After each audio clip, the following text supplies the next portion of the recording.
No, e quindi benvenuta Laura. Laura è una assegnista alla stazione zoologica di Napoli, nel Dipartimento di Biotecnologie Ecosostenibili e sostanzialmente ha fatto parte, sta facendo parte del progetto Matcher, appunto, di cui ci mostrerà alcuni dei risultati e diciamo lasciamo la parola a Laura, appunto, che ci spiegherà queste attività in joint effort appunto fra ISMAR, SZN e altri istituti.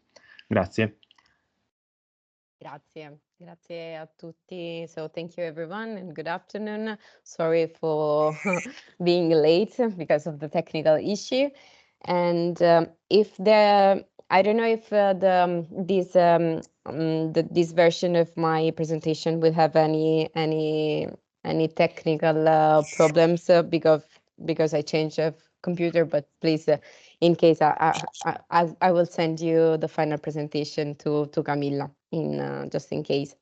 So today, as Valerio and Camilla said, I'm a postdoctoral researcher at Stazione Zoologica, and today I will show you the biotechnological potential of marine bacteria in bioremediation and biomining application. So just a brief introduction of myself. I'm a biologist and I've been working with the microalgae and then here at Stazione Zoologica since 2 years and a half, I'm working on marine bacteria and their potential, investigating their potential for bioremediation, biomining.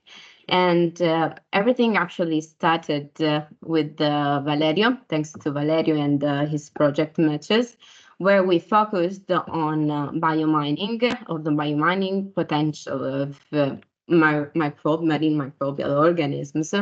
Of course, yeah, it's not formatted well. Because we were interested in in their biomining potential. Although this path along 2 years and a half brought, and it's a mixing together with bioremediation. That biommining and bioremediation are mainly like two faces of the same, two sides of the same coin, meaning they have the same aim of extracting elements, metals. Biomining for the recovery of them for industrial application, by remediation for the removal and remediation of environmental of polluted environments. But both of them want to recover these elements. So we started with matches, and along the way, we decided to go more into bioremediation ability of the isolated bacteria, and we created two projects of two master's degree theses, and this topic it will be further explored with the PhD project of Maria Claudia that has just started, that will analyze the mechanism of metal microbe interactions. And then I will present you finally the last word of the project of Dr. Piero Tedesca, that is called Biomina, that want to investigate one of these microbial mechanism of mineralization for bioremediation purposes. So just let's start, and I will start presenting you Metred, that it's a microbially assist the treatment of end-of-life car catalyst to enhance economic regeneration, recycling, and recovery of precious metals of Dr. Valerio Bonari. The project was funded by Fondazione Con il Sud. It involves different many partners. But what's the problem that Metro wants to face? So the problem is continuous increased demand and cost of precious elements, for which the metal supply market is facing really quite high crisis because of the high demand, that it's 3 times faster than 1970, high extraction cost and high environmental impact, because the extractive industry are responsible for half of the carbon emission, and moreover they are influencing and threatening the biodiversity.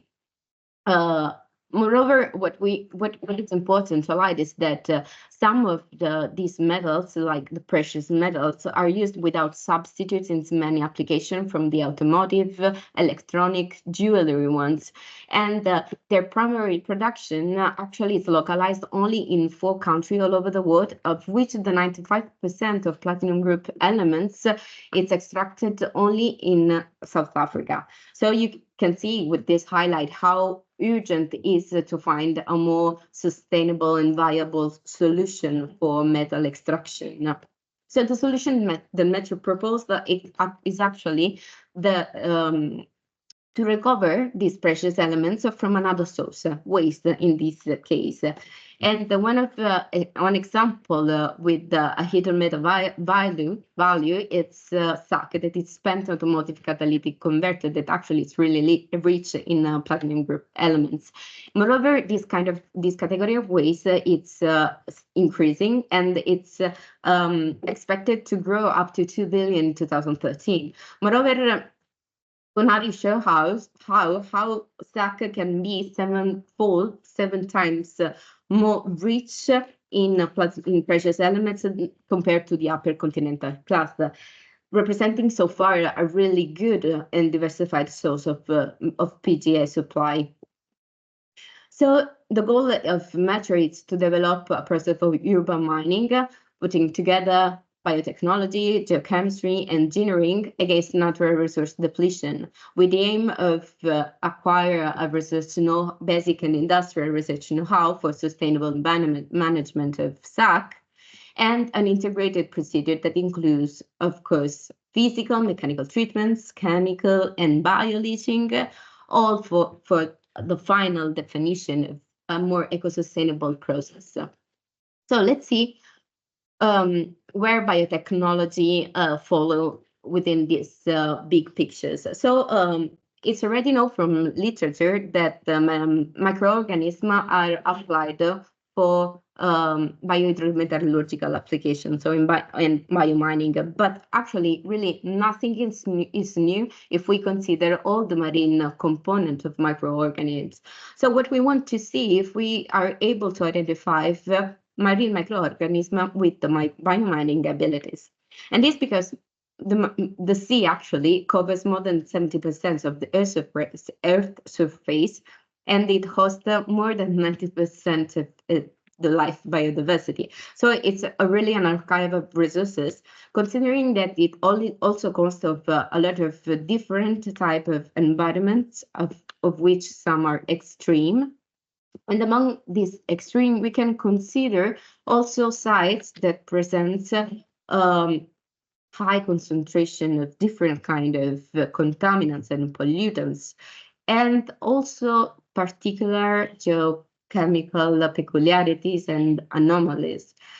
So for our purpose, we selected 2 sites. One is the Sarno, that I think all of you know as one of the most polluted sites in Italy or even Europe. And then the Elba.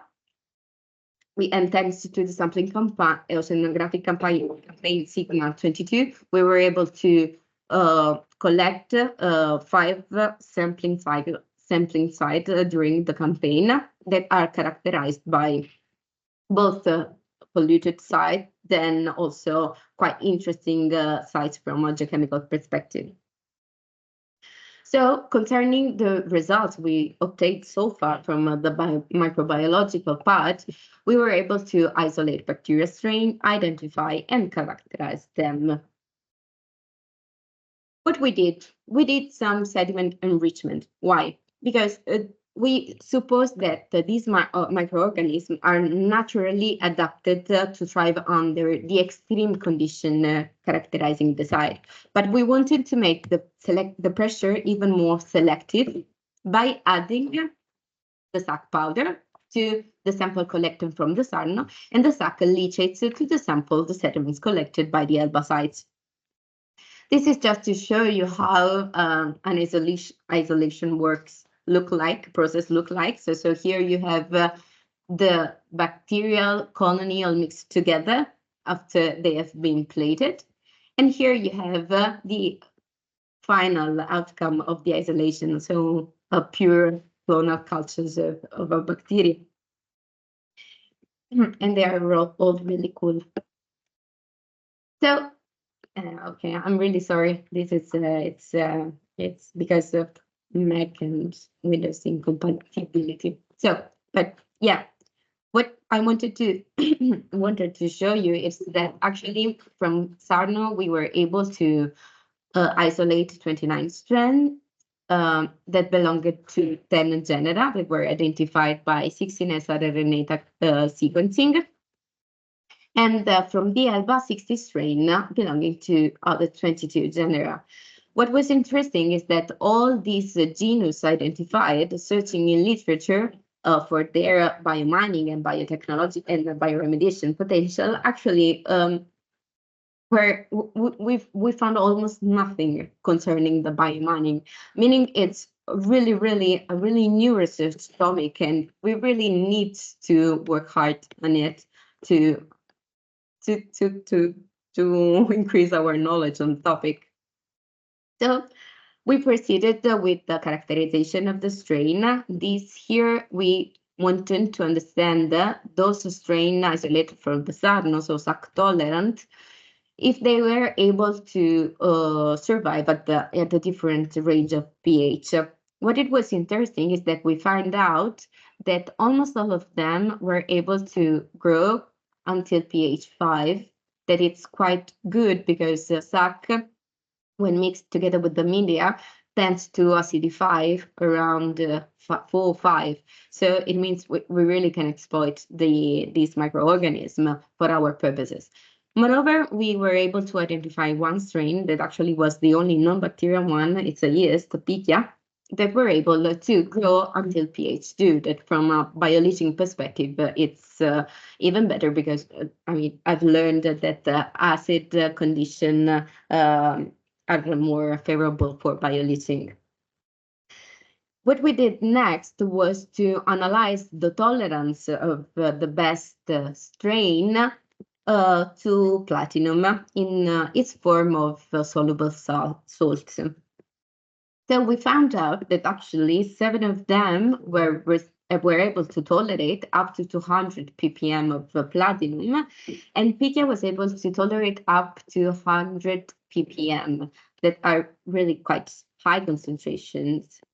Then we wanted to see if these strain, both the Sarno and the Elba, were able to produce cyanide, because cyanide is one of course of the main used for alkaline leaching, but yeah, both of them gave unfortunately negative results.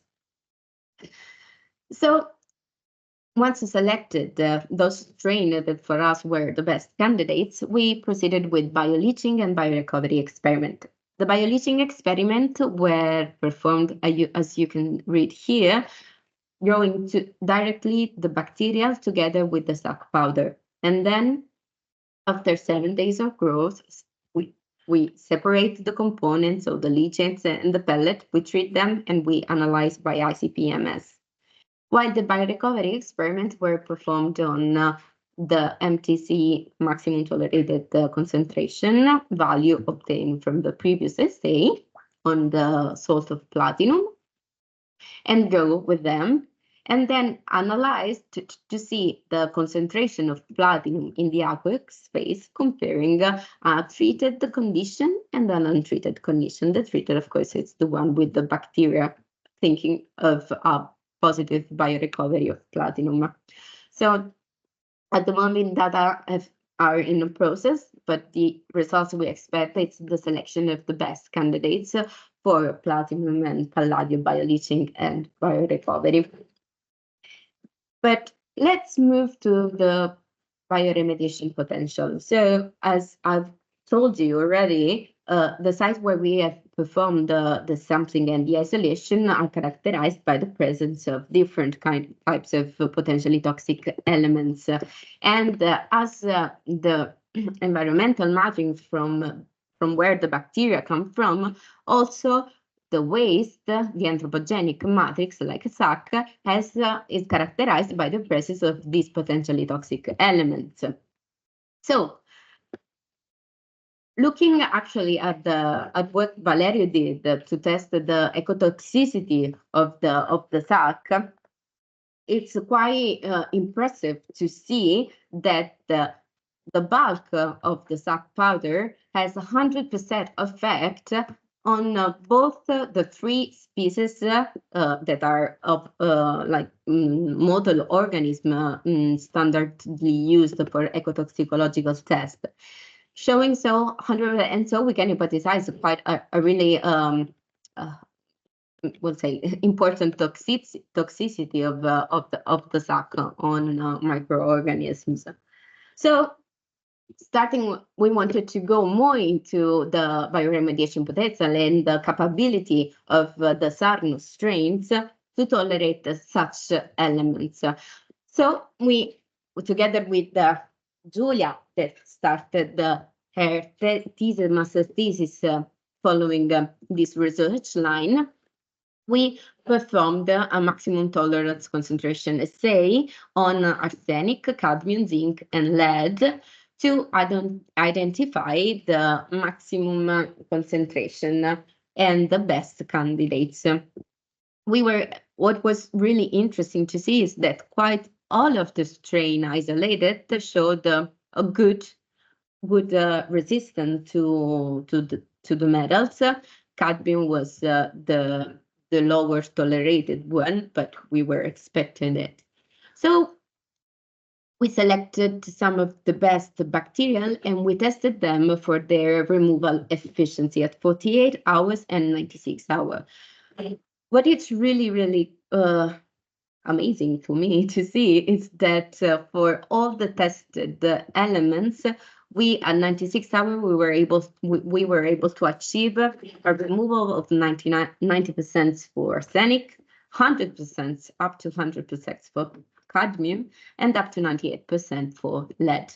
So these are really a good starting point to assess the downstream process. And what another really interesting aspect that actually we found out performing this experiment in the strain Rhodococcus while growing together with lead was a total change in color of the bacterial culture from a pale yellow to a really dark brown, and the formation of these dark agglomerates that they look like actually like flocks of bacterial cells. So we hypothesized the biofilm formation and the extracellular polymeric substances that we wanted to validate. And we went, thanks to Dr. Julian, we performed an environmental SEM validation, where you can see here a picture of the untreated sample, meaning without lead, and the treated one. Here in the dark black are the bacterial cells, and what we see instead in white, it's all lead identified by EDS in the extracellular matrix all around the cell, letting us hypothesize that actually biofilm is involved in the sequestration of the potentially toxic element.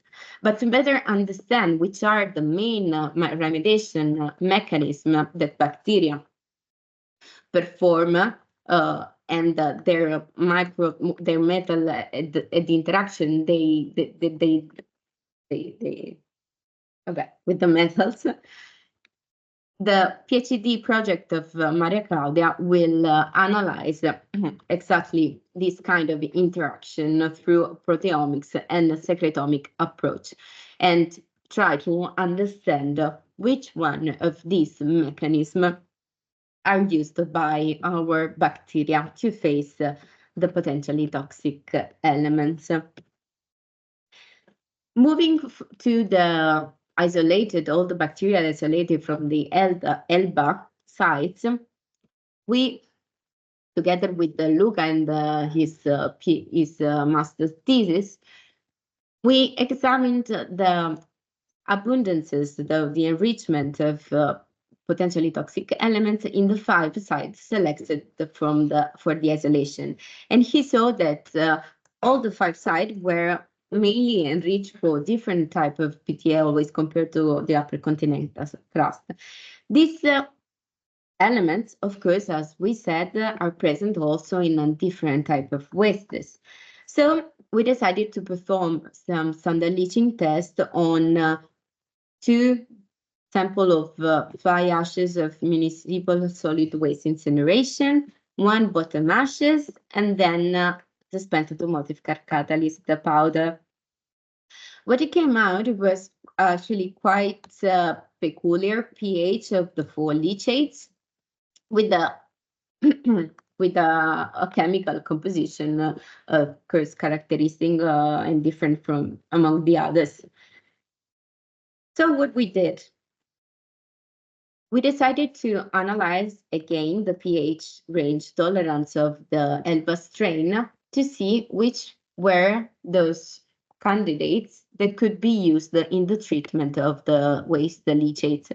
We found out that we had 1 strain Vibrio that were showing acidophilic behavior, Robert Burraya that was showing alkalophilic behavior, and then Aurimonas, Bacillus, Pseudosteromonas, other good candidate, showing anyway good pH tolerance. So we decided to test their tolerance to the waste leachates, performing their growth at the different dilution of the leachate produced. What resulted was that the PT1 fraction of the fly ashes, together with the SAC-B, were the most toxic to the tested strain. However, Pseudosteromonas and Vibrio showed quite good resistance to all the 4 leachate, and therefore a good candidate for further testing and analysis for removal efficiency. So the work in progress at the that we are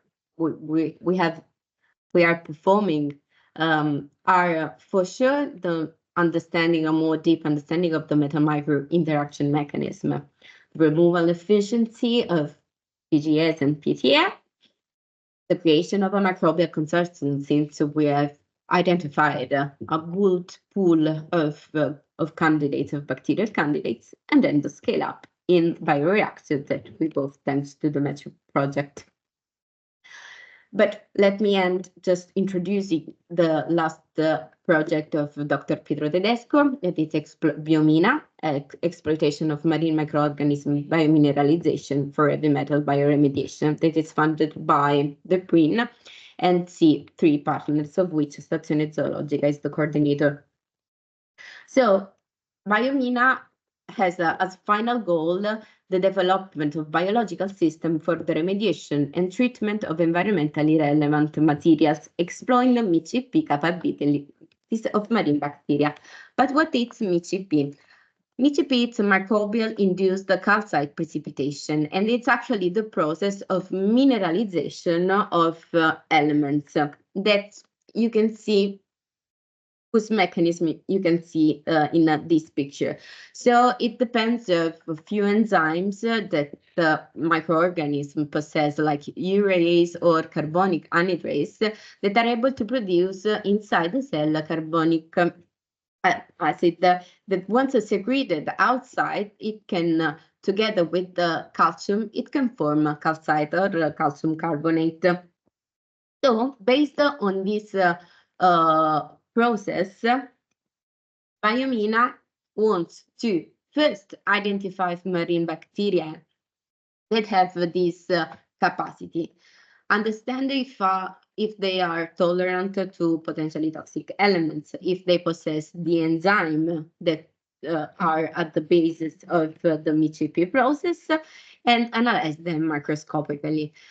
Then select the best candidates, go for whole genome sequencing for biosynthesis discusses analysis, then characterize the chemical and structure and of the minerals obtained, use the biogenic calcite produced for electrospore fiber and the metal sorption itself, and then identify whether the MICP process itself has some bioremediation potential. All these things, we have already really good results that First, we were able to identify a really good candidate. It's a Lysine Bacillus sphericus. From this stereomicroscopic picture, you can see that the bacterial colony in presence of calcium and urea form some mineral aggregates, you see, that are in contrary absence from the medium not enriched. Then genome sequencing, the whole genome sequencing of the strain allowed the identification of genes showing that this strain has a high, it has resistant genes against different potentially toxic elements. And we found also the genes encoding for the urease and here you see. So in the urease and carbonic anhydrase, I had like two pictures showing you the results of the enzymatic assay. I'm really sorry you cannot see them, but the point is they are like colorimetric assay, so you can see a color change in the culture when the enzyme is active or not. So this was mainly the picture. Sorry. And then the tolerance assay show that PG22 actually also has a really good tolerance to the 4-PTA tested. So assessed that PG22 it's a really good candidate, we followed up with the its growing presence of calcium and urea in an experiment, and with the lead, the calcium and urea for another experiment. And we analyzed the outcome. So XRD, we had the production, we could validate the production of calcium carbonate. And when lead was added to the grow, we had also the production of hydroxyperoxide together with calcite, meaning that the MICP mechanism is a favorable mechanism for the sequestration of other kind of divalent calcium more than calcium.